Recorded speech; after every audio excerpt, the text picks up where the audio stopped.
Assalamualaikum warahmatullahi wabarakatuh. Hai, saya Rasti Humairoh dengan NIM 240320004. Di video kali ini, saya akan membahas tentang paradigma ekonomi syariah. Untuk memahami mengapa kita membutuhkan diskursus ini, kita harus berani melihat realita dunia hari ini.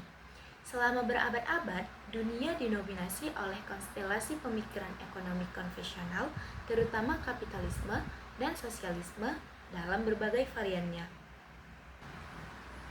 Kapitalisme dengan motor penggerak, kepentingan pribadi dan pasar bebas, terbukti berhasil menstimulasi pertumbuhan kekayaan materi yang luar biasa. Namun, sistem ini menyisakan luka struktural, yaitu ketimpangan distributif yang menganga, eksploitasi sumber daya alam yang tak terkendali, dan krisis finansial yang terjadi secara siklikal. Di sisi lain, sosialisme yang mencoba mereduksi hak individu demi kolektivitas seringkali mengorbankan insentif kreativitas manusia dan berakhir pada inefisiensi sistemik. Di titik nadir pencarian manusia akan keadilan materi dan spiritual inilah ekonomi syariah hadir, bukan sekedar sebagai kosmetik perbankan atau label halal materi semata. Ekonomi syariah adalah sebuah paradigma holistik. Ia adalah tata cara hidup yang memandang aktivitas ekonomi bukan sebagai tujuan akhir, melainkan sebagai sarana atau instrumen pengabdian untuk mencapai kebahagiaan yang hakiki, baik di dunia maupun di akhirat. Sebuah konsep yang kita kenal sebagai falah. Secara epistemologis, ekonomi konvensional mendefinisikan dirinya sebagai ilmu yang mempelajari perilaku manusia dalam mengalokasikan sumber daya yang terbatas demi memenuhi kebutuhan manusia yang tak terbatas. Disinilah letak perbedaan fundamental pertama kita. Dalam paradigma ekonomi syariah, premis tersebut dikoreksi secara mendasar. Sumber daya yang diciptakan Allah Subhanahu wa Ta'ala di alam semesta ini tidaklah terbatas dalam artian absolut. Yang membatasinya adalah keterbatasan ilmu dan teknologi manusia, serta distribusi yang tidak merata. Sebaliknya, yang harus dikendalikan bukanlah keterbatasan alam, melainkan keinginan manusia yang tidak terbatas. Sementara kebutuhan manusia sebenarnya memiliki batas-batas biologis dan eksistensial. Oleh karena itu, ekonomi syariah bertugas untuk merumuskan bagaimana perilaku konsumsi, produksi, dan distribusi manusia dapat dipandu oleh wahyu, Al-Quran, dan keteladanan kenabian, As-Sunnah, agar tercipta harmoni, keadilan, dan kesejahteraan yang merata. Ekonomi dalam Islam adalah bagian integral dan muamalah aturan hubungan sesama manusia yang tidak dapat dipisahkan dari fondasi akidah, keimanan, dan akhlak moralitas.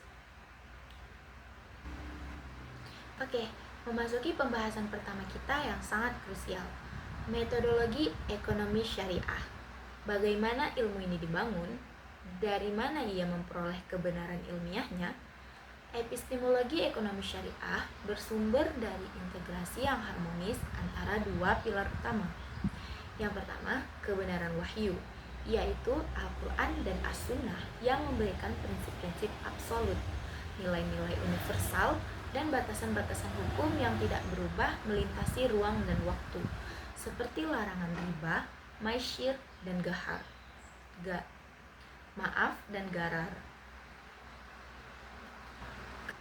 Pilar yang kedua yaitu kebenaran akal dan realitas, yaitu ijtihad, observasi ilmiah, analisis statistik, dan penalaran logika manusia dalam menerjemahkan prinsip-prinsip universal tersebut ke dalam konteks kontemporer. Tidak seperti ekonomi konvensional yang menganut paham positif murni, di mana ilmu ekonomi harus bebas nilai dan hanya menjelaskan fenomena apa adanya. Ekonomi syariah adalah ilmu yang syarat nilai dan bersifat normatif sekaligus positif. Ilmu ini tidak hanya menjelaskan bagaimana pasar bekerja, tapi juga menegaskan bagaimana pasar seharusnya bekerja demi menegakkan keadilan. Metodologi ekonomi syariah menempatkan maqasid asy-syariah atau tujuan-tujuan syariat sebagai kompas utama dan alat evaluasi kebijakan ekonomi. Menurut Imam Al-Ghazali dan dikembangkan oleh Imam Asy-Syatibi, ada 5 elemen dasar yang wajib dipelihara dan dikembangkan demi mencapai kemaslahatan manusia. Yang pertama ada hifzuddin, perlindungan keyakinan atau agama. Dalam konteks ekonomi, memastikan sistem pasar tidak merusak moralitas, keimanan, dan nilai-nilai spiritual masyarakat. Yang kedua ada hifzun nafs, perlindungan jiwa atau kehidupan, yang menjamin bahwa setiap individu memiliki akses terbatas pemenuhan kebutuhan pokok seperti pangan, sandang, papan, kesehatan, demi mempertahankan kelangsungan hidupnya.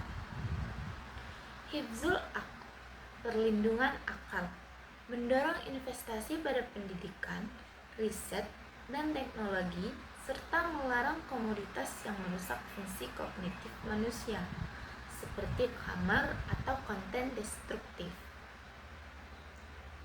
Selanjutnya ada hifzum nals, perlindungan keturunan, memastikan keberlanjutan antar generasi, menjaga lingkungan hidup agar tidak hancur, sehingga generasi masa depan tidak mewarisi bumi yang rusak dan utang yang menumpuk.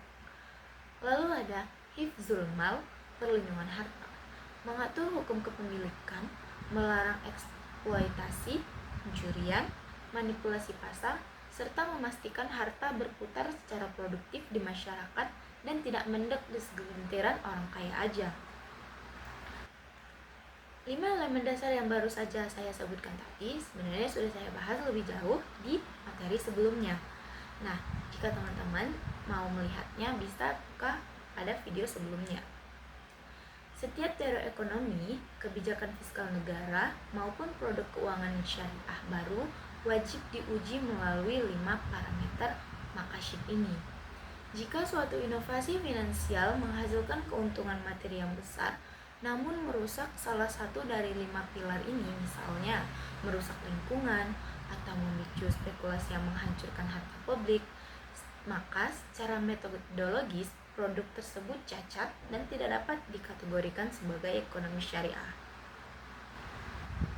Dunia terus berubah, kita sekarang menghadapi era digitalisasi, blockchain, kecerdasan buatan seperti AI, dan ekonomi sirkuler. Bagaimana metodologi ekonomi syariah merespon hal ini? Jawabannya adalah melalui ijtihad kontemporer yang menggunakan beberapa perangkat metodologis seperti kias, yaitu analogi, yang menyamakan hukum suatu fenomena baru yang belum ada teks hukumnya dengan fenomena lama karena ada kesamaannya. Lalu ada maslahah mursalah, yaitu mengambil tindakan atau kebijakan yang membawa kebaikan dan menolak kerusakan bagi publik, meskipun tidak ada teks spesifik yang memerintahkan atau melarangnya secara detail. Lalu ada istihsan, memilih solusi hukum yang memberikan kemudahan dan keadilan sosial ketika interpretasi literal yang kaku justru menimbulkan kesulitan bagi masyarakat. Lalu ada urf, adat kebiasaan, yaitu mengakui tradisi dagang atau praktik bisnis lokal selama tidak bertentangan dengan prinsip dasar syariah. Dengan instrumen-instrumen ini, metodologi ekonomi syariah menjadi sangat dinamis. Ia tidak kaku, melainkan adaptif, namun tetap memiliki jangkar prinsip yang kokoh. Sekarang kita beralih ke poin kedua, rancang bangun ekonomi syariah. Jika kita mengibaratkan ekonomi syariah sebagai sebuah bangunan gedung yang megah, kokoh dan fungsional, maka gedung ini memiliki fondasi yang menghujam ke dalam bumi, tiang-tiang penyangga yang kuat, dan atap yang menaungi. Mari kita bedah anatomi arsitektur rancang bangun ini satu persatu, mulai dari fondasi yang paling bawah hingga puncak bangunannya. Yang pertama ada fondasi filosofis. Fondasi bangunan ini terdiri dari 4 nilai filosofis fundamental yang diarsitekturi oleh para pemikir besar seperti Syed Nawab, Haidar Naqvi, dan Khursyid Ahmad. Tauhid atau keesaan Allah ini adalah fondasi dari segala fondasi. Tauhid mengimplikasikan bahwa Allah adalah pencipta dan pemilik hakiki atas segala sesuatu di alam semesta ini. Manusia tidak memiliki kepemilikan mutlak. Kepemilikan manusia hanyalah bersifat relatif dan amanah. Karena semua berasal dari yang satu, maka seluruh umat manusia adalah setara. Tidak ada ruang untuk eksploitasi kelas atau rasisme ekonomi. Khalifah yaitu perwakilan atau amanah manusia. Manusia diangkat di muka bumi sebagai khalifah atau wakil Allah untuk memakmurkan bumi. Konsep ini melahirkan tanggung jawab moral yang besar.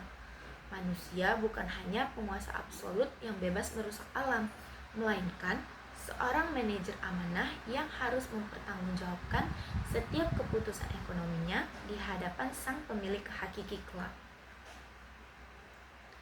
Adlah atau keadilan.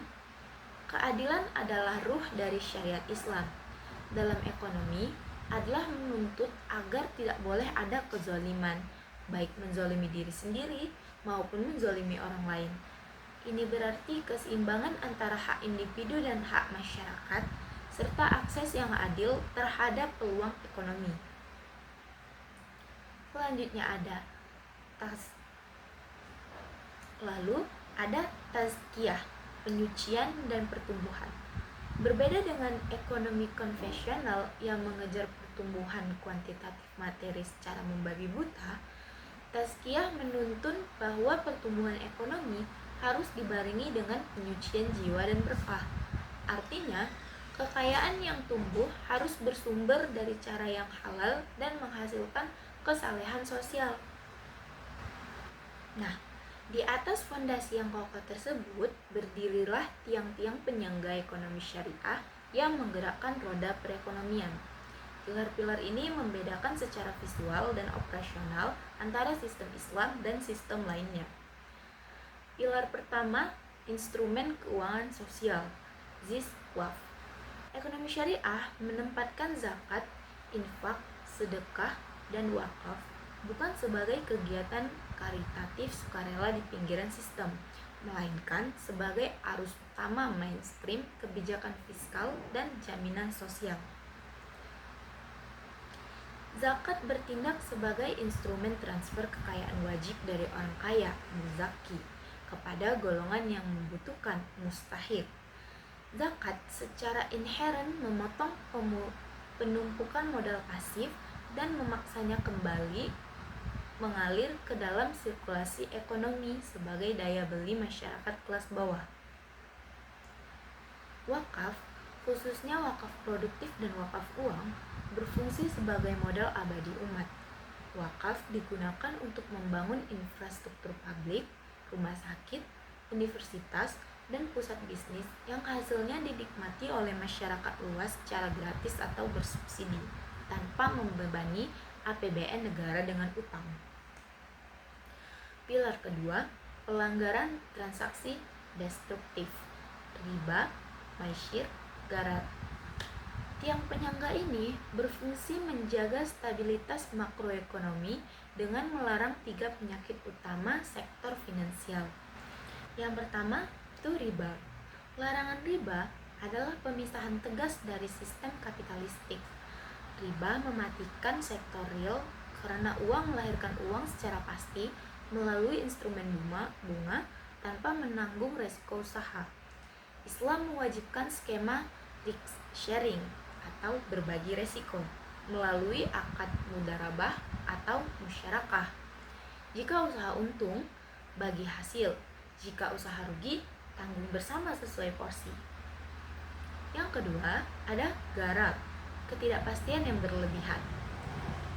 Ekonomi syariah melarang segala bentuk transaksi yang tidak jelas objeknya, harganya, atau waktu penyerahannya guna mencegah penipuan dan persengketaan. Yang ketiga ada maisir, perjudian atau spekulasi murni. Melarang transfer kekayaan yang terjadi semata-mata karena faktor keberuntungan acak, seperti transaksi derivatif, spekulasi di pasar keuangan yang menciptakan ekonomi balon, bubble ekonomi yang rentan pecah. Pilar ketiga yaitu sektor real dan keadilan pasar. Islam sangat mendukung pasar bebas yang kompetitif dan beretika. Rasulullah SAW adalah seorang pedagang dan beliau menolak untuk mematok harga pasar secara sewenang-wenang selama kenaikan harga terjadi karena hukum penawaran dan permintaan yang alami. Namun, pasar harus dijaga dari distorsi. Oleh karena itu, arsitektur ekonomi syariah melarang keras praktik ihtikar, yaitu penimbunan barang demi memainkan harga.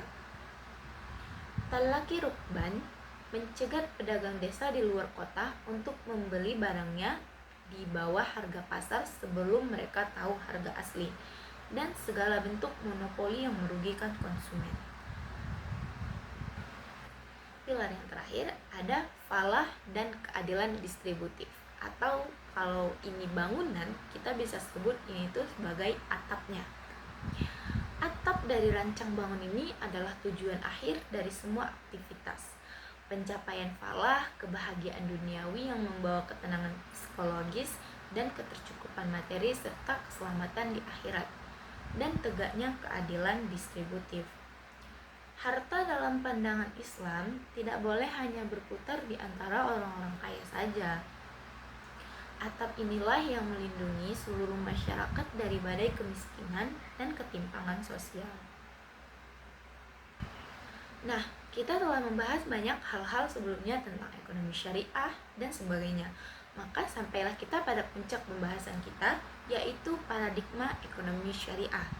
Kata paradigma merujuk pada lensa besar, kacamata atau Weltanschauung, pandangan dunia, yang digunakan untuk melihat, menafsirkan, dan bertindak di atas realitas ini. Paradigma ekonomi syariah adalah pergeseran kesadaran secara total dari cara pandang sekuler materialistik menuju cara pandang tauhid integralistik.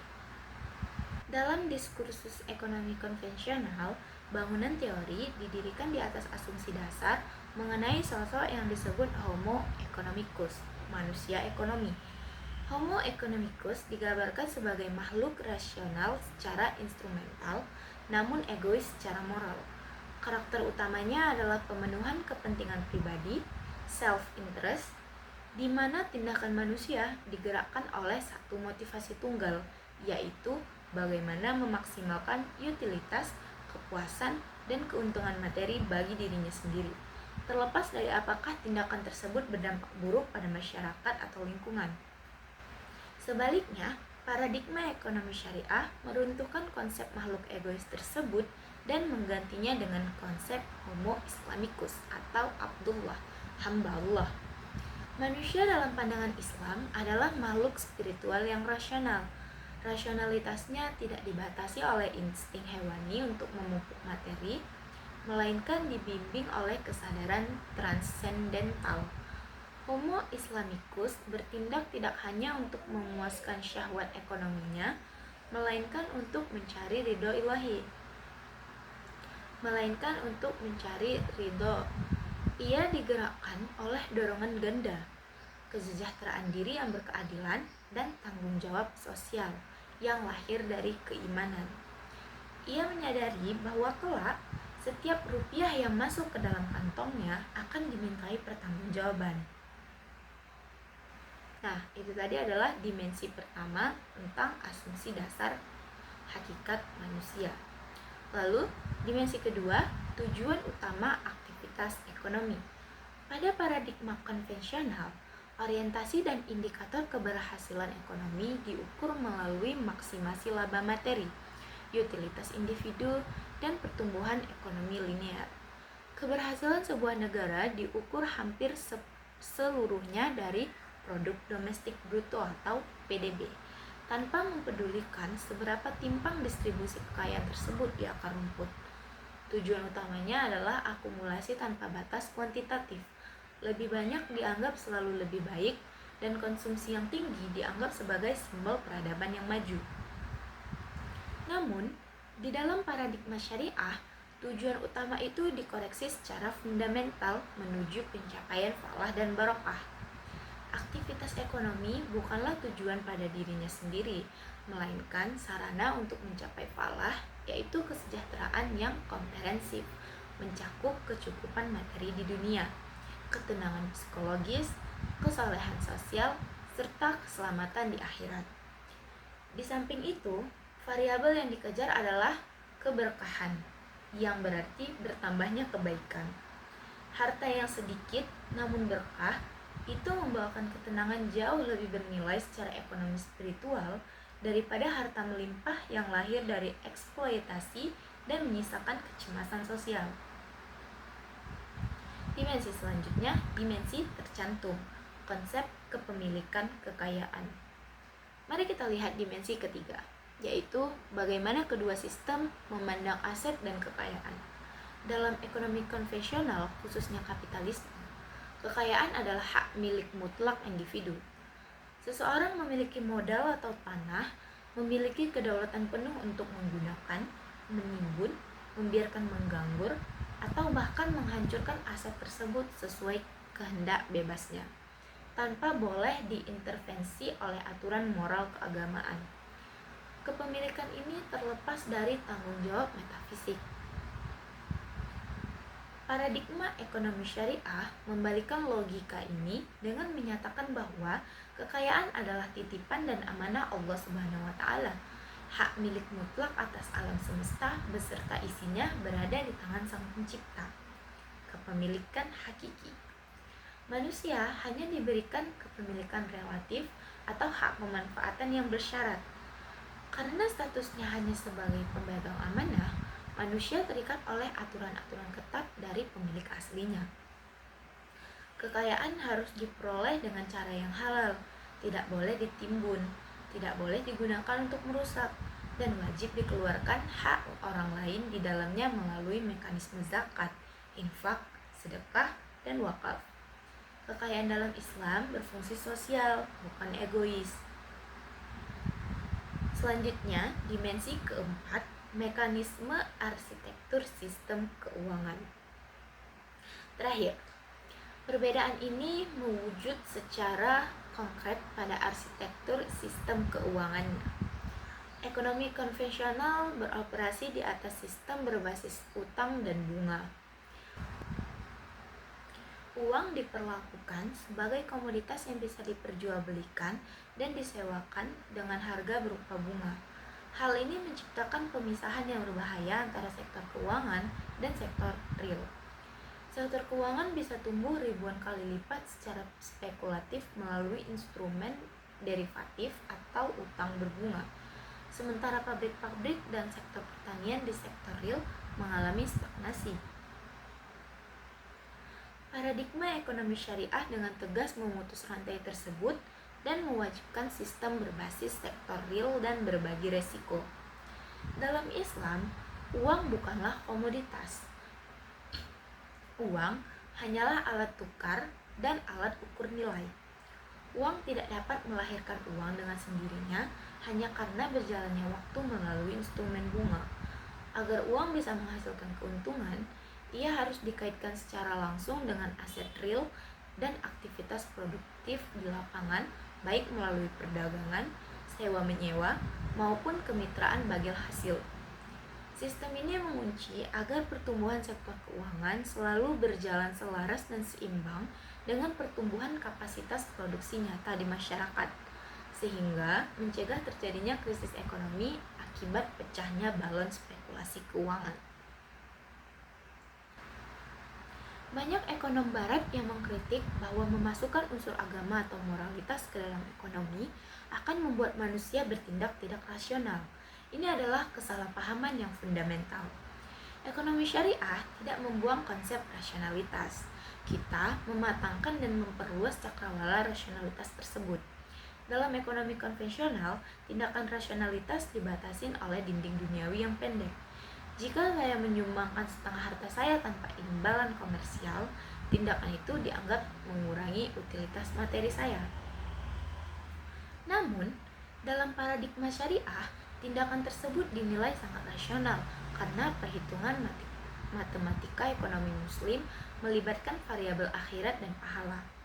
Ketika seorang muslim membayar zakat atau berwakaf, ia sedang menginvestasikan hartanya pada aset yang memiliki imbal hasil abadi.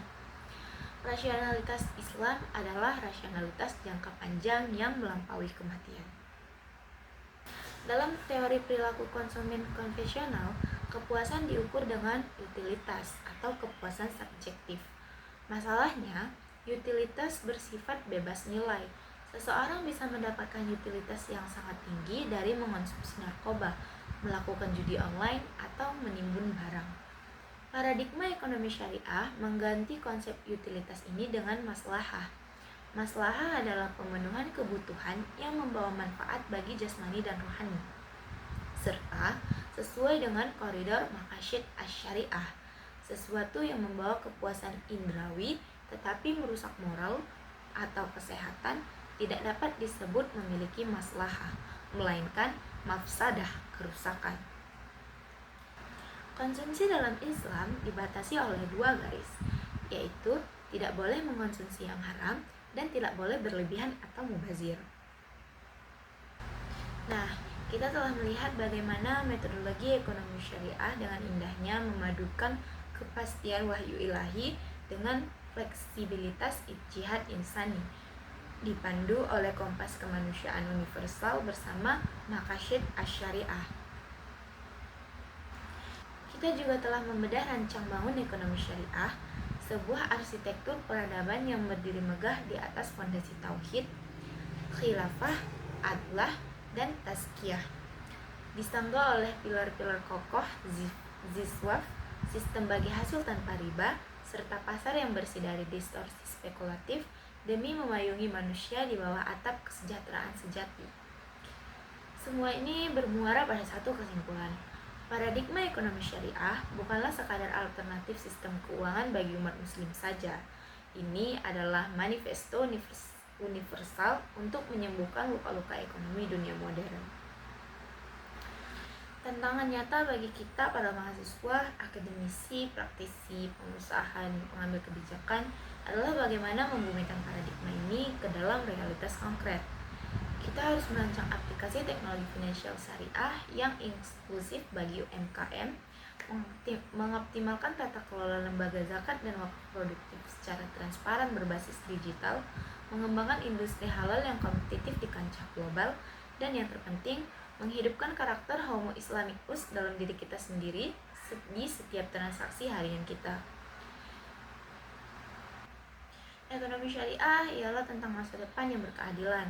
Ketika sistem ekonomi dunia mulai kelelahan mencari bentuk keseimbangan baru, sistem Islam telah menyediakan cetak biru yang siap diimplementasikan.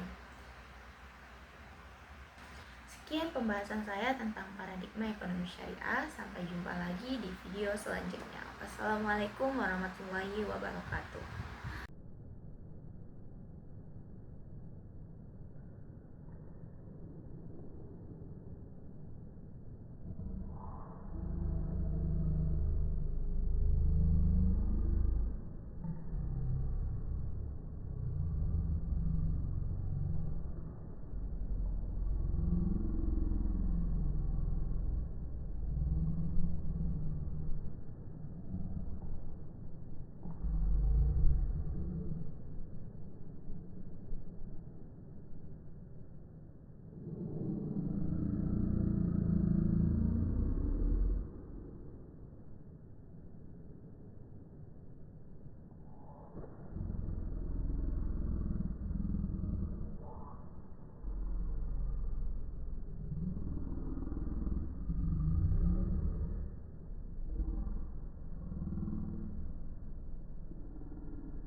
berani melihat realita dunia hari ini. Selama berabad-abad, dunia dinominasi oleh konstelasi pemikiran ekonomi konvensional, terutama kapitalisme dan sosialisme dalam berbagai variannya. Kapitalisme dengan motor penggerak, kepentingan pribadi dan pasar bebas terbukti berhasil menstimulasi pertumbuhan kekayaan materi yang luar biasa. Namun, sistem ini menyisakan luka struktural, yaitu ketimpangan distributif yang menganga, eksploitasi sumber daya alam yang tak terkendali, dan krisis finansial yang terjadi secara siklikal. Di sisi lain, sosialisme yang mencoba mereduksi hak individu demi kolektivitas seringkali mengorbankan insentif kreativitas manusia dan berakhir pada inefisiensi sistemik. Di titik nadir pencarian manusia akan keadilan materi dan spiritual inilah ekonomi syariah hadir bukan sekedar sebagai kosmetik perbankan atau label halal materi semata. Ekonomi syariah adalah sebuah paradigma holistik. Ia adalah tata cara hidup yang memandang aktivitas ekonomi bukan sebagai tujuan akhir, melainkan sebagai sarana atau instrumen pengabdian untuk mencapai kebahagiaan yang hakiki, baik di dunia maupun di akhirat. Sebuah konsep yang kita kenal sebagai falah. Secara epistemologis, ekonomi konvensional mendefinisikan dirinya sebagai ilmu yang mempelajari perilaku manusia dalam mengalokasikan sumber daya yang terbatas demi memenuhi kebutuhan manusia yang tak terbatas. Disinilah letak perbedaan fundamental pertama kita.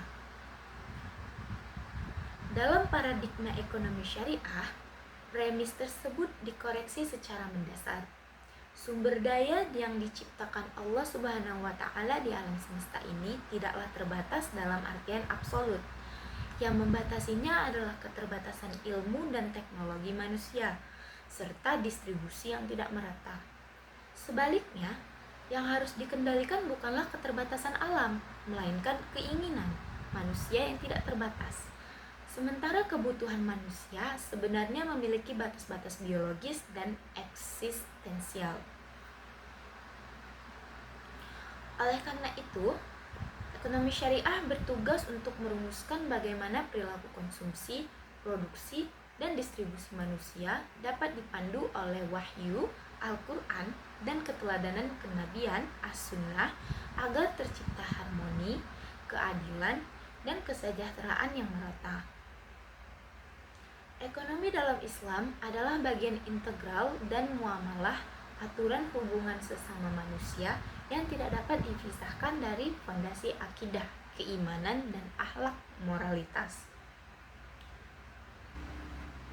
Oke, memasuki pembahasan pertama kita yang sangat krusial, metodologi ekonomi syariah. Bagaimana ilmu ini dibangun? Dari mana ia memperoleh kebenaran ilmiahnya? Epistemologi ekonomi syariah bersumber dari integrasi yang harmonis antara dua pilar utama. Yang pertama, kebenaran wahyu, yaitu Al-Quran dan As-Sunnah yang memberikan prinsip-prinsip absolut, nilai-nilai universal, dan batasan-batasan hukum yang tidak berubah melintasi ruang dan waktu, seperti larangan riba, maisyir, dan garar.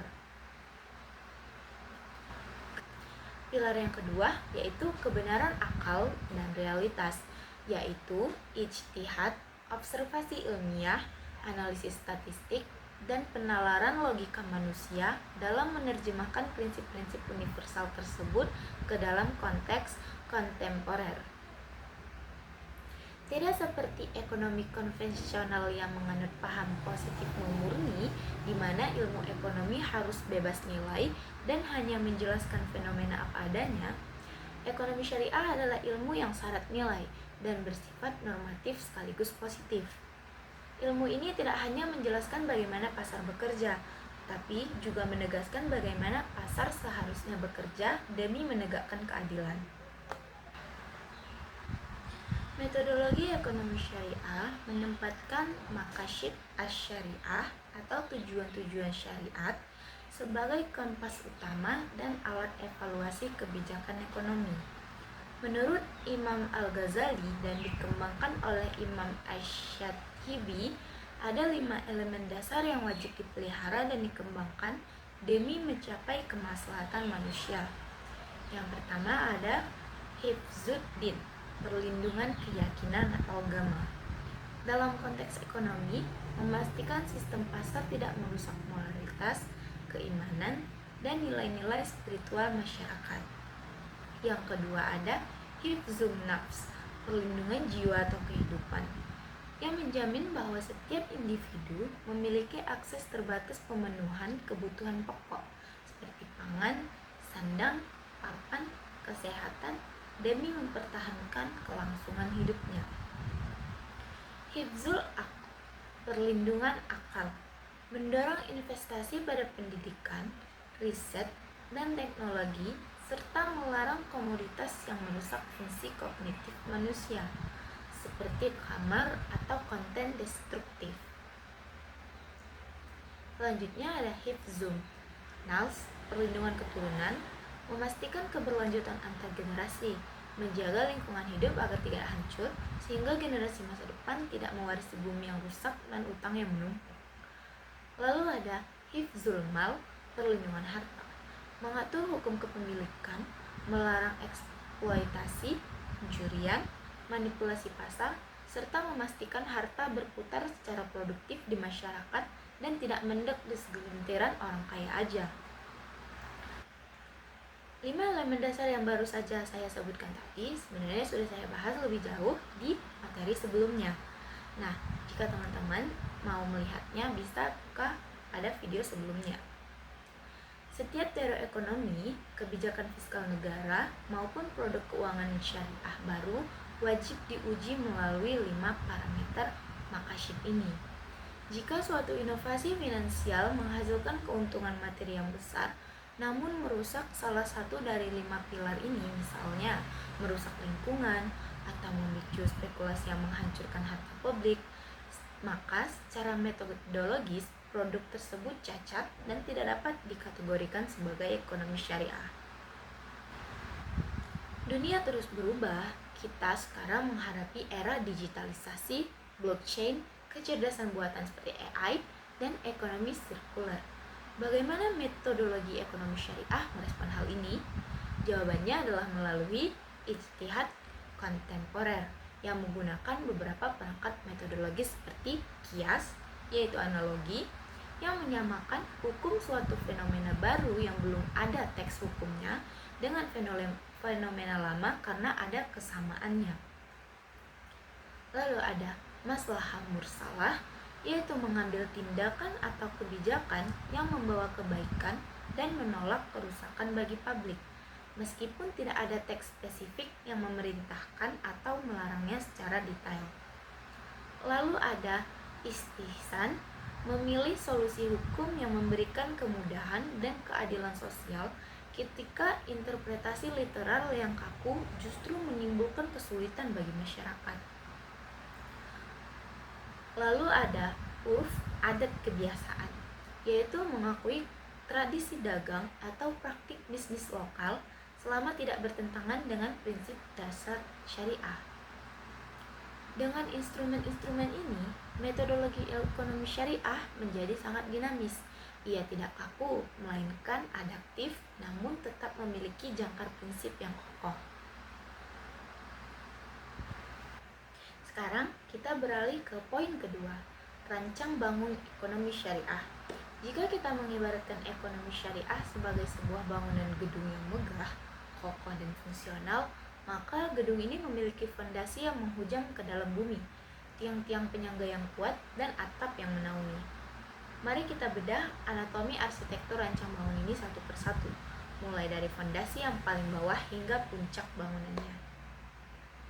Yang pertama ada fondasi filosofis. Fondasi bangunan ini terdiri dari 4 nilai filosofis fundamental yang diarsitekturi oleh para pemikir besar seperti Syed Nawab, Haidar Naqvi, dan Khursyid Ahmad. Tauhid atau keesaan Allah, Ini adalah fondasi dari segala fondasi. Tauhid mengimplikasikan bahwa Allah adalah pencipta dan pemilik hakiki atas segala sesuatu di alam semesta ini. Manusia tidak memiliki kepemilikan mutlak. Kepemilikan manusia hanyalah bersifat relatif dan amanah. Karena semua berasal dari yang satu, maka seluruh umat manusia adalah setara. Tidak ada ruang untuk eksploitasi kelas atau rasisme ekonomi. Khalifah yaitu perwakilan atau amanah manusia. Manusia diangkat di muka bumi sebagai khalifah atau wakil Allah untuk memakmurkan bumi.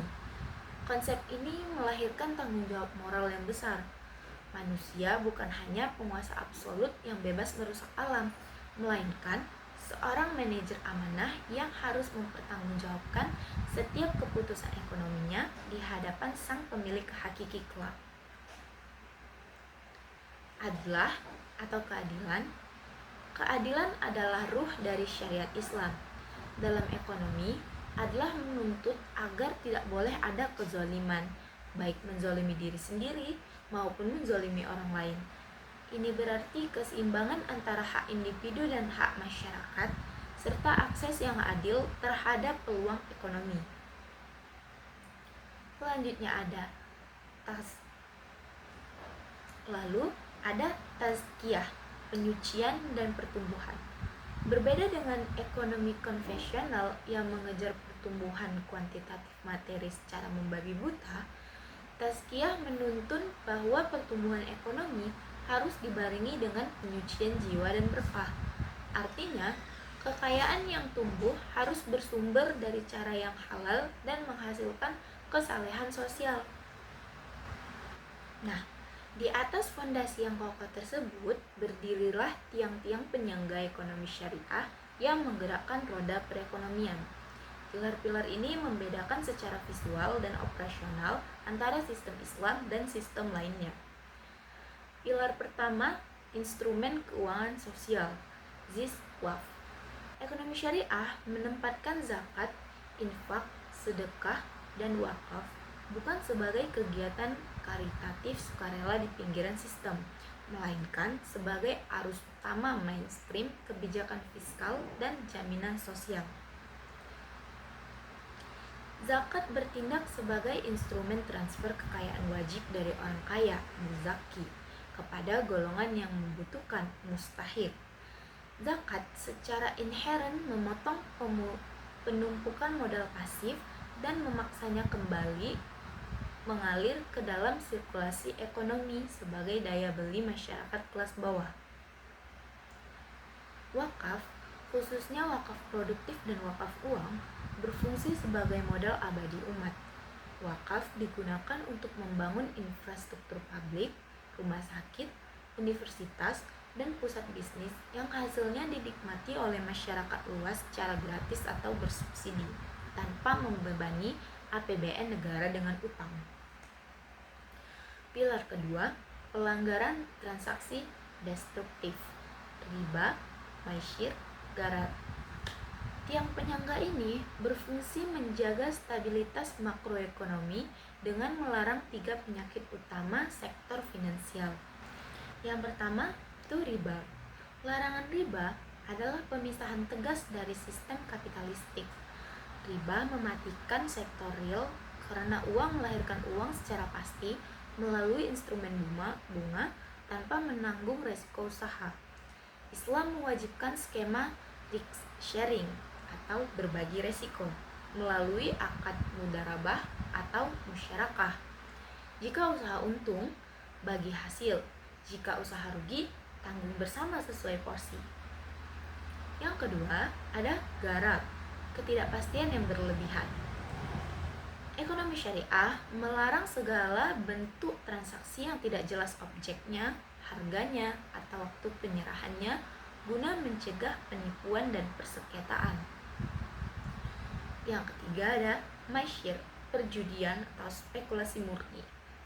Melarang transfer kekayaan yang terjadi semata-mata karena faktor keberuntungan acak, seperti transaksi derivatif, spekulasi di pasar keuangan yang menciptakan ekonomi balon, bubble ekonomi yang rentan pecah.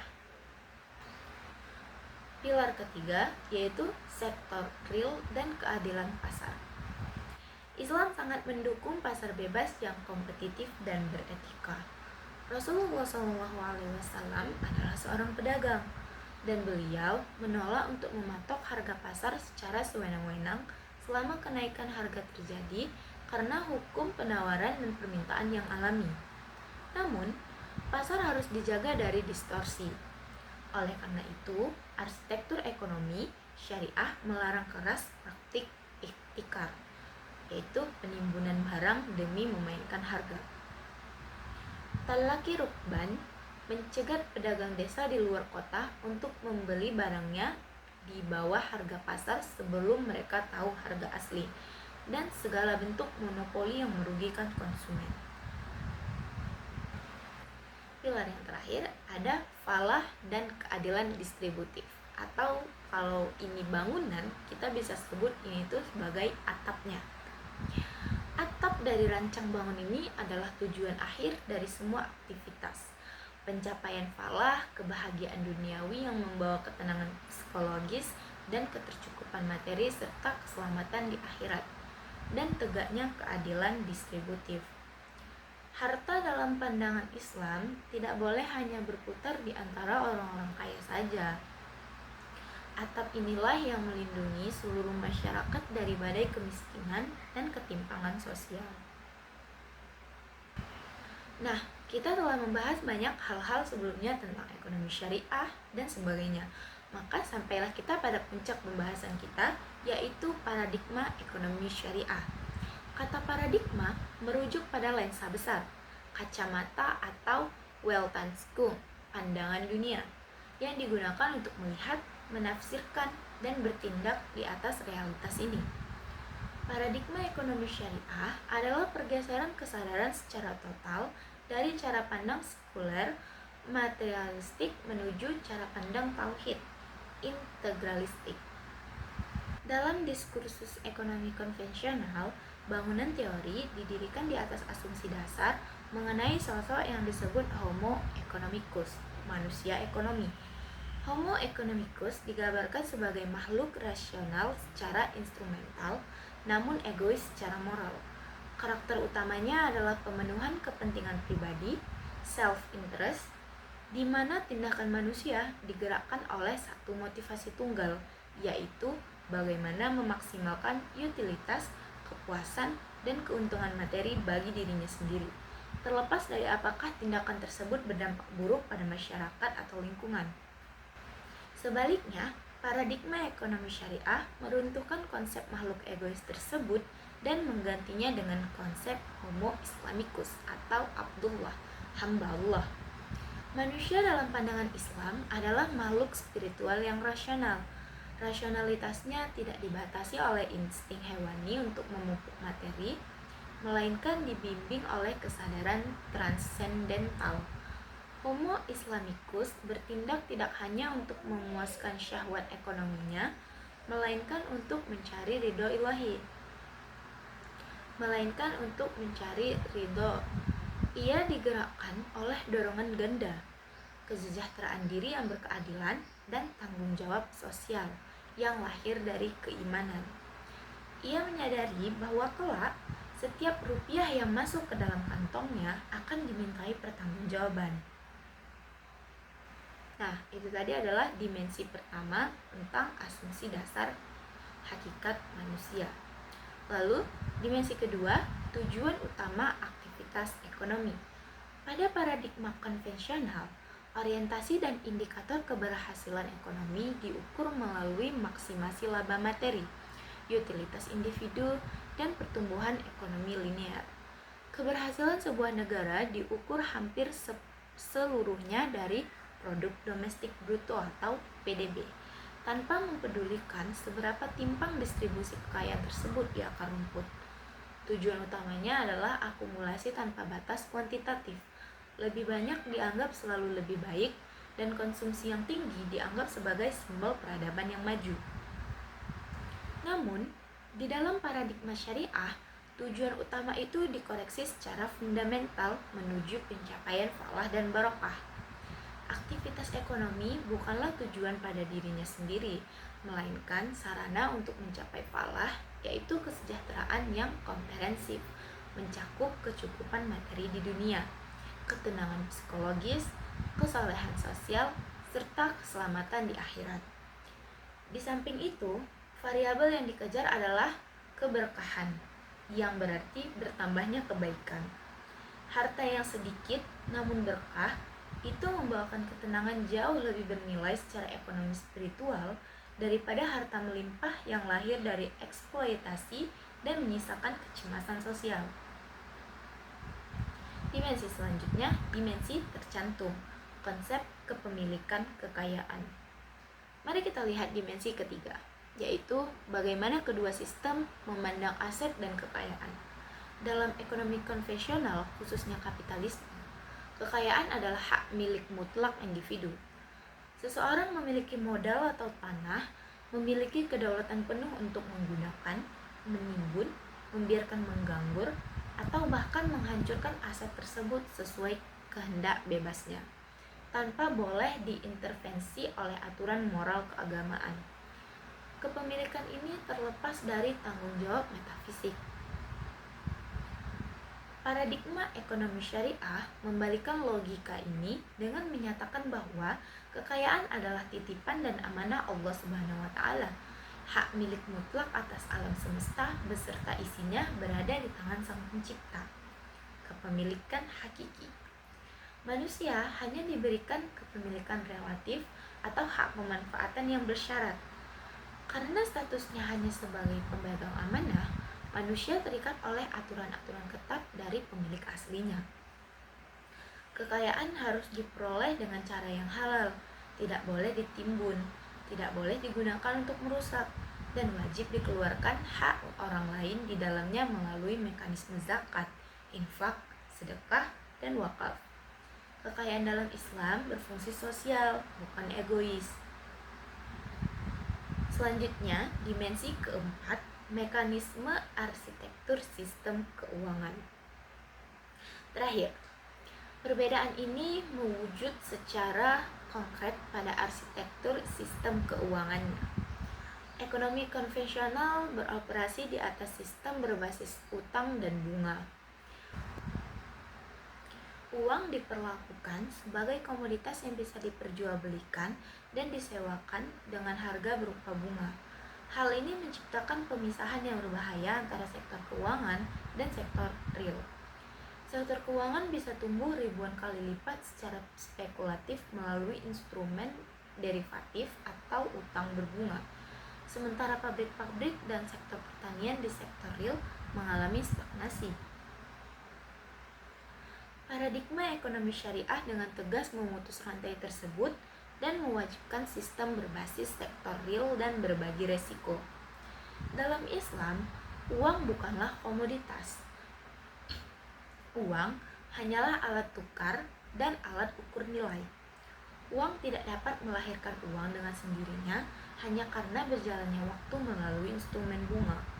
Agar uang bisa menghasilkan keuntungan, ia harus dikaitkan secara langsung dengan aset real dan aktivitas produktif di lapangan, baik melalui perdagangan, sewa-menyewa, maupun kemitraan bagil hasil.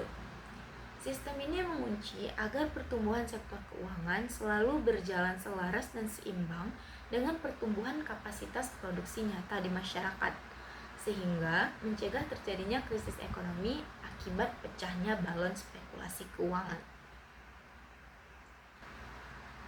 Banyak ekonom barat yang mengkritik bahwa memasukkan unsur agama atau moralitas ke dalam ekonomi akan membuat manusia bertindak tidak rasional. Ini adalah kesalahpahaman yang fundamental. Ekonomi syariah tidak membuang konsep rasionalitas. Kita mematangkan dan memperluas cakrawala rasionalitas tersebut. Dalam ekonomi konvensional, tindakan rasionalitas dibatasin oleh dinding duniawi yang pendek. Jika saya menyumbangkan setengah harta saya tanpa imbalan komersial, tindakan itu dianggap mengurangi utilitas materi saya. Namun, dalam paradigma syariah, tindakan tersebut dinilai sangat rasional karena perhitungan matematika ekonomi muslim melibatkan variabel akhirat dan pahala. Ketika seorang muslim membayar zakat atau berwakaf, ia sedang menginvestasikan hartanya pada aset yang memiliki imbal hasil abadi. Rasionalitas Islam adalah rasionalitas jangka panjang yang melampaui kematian.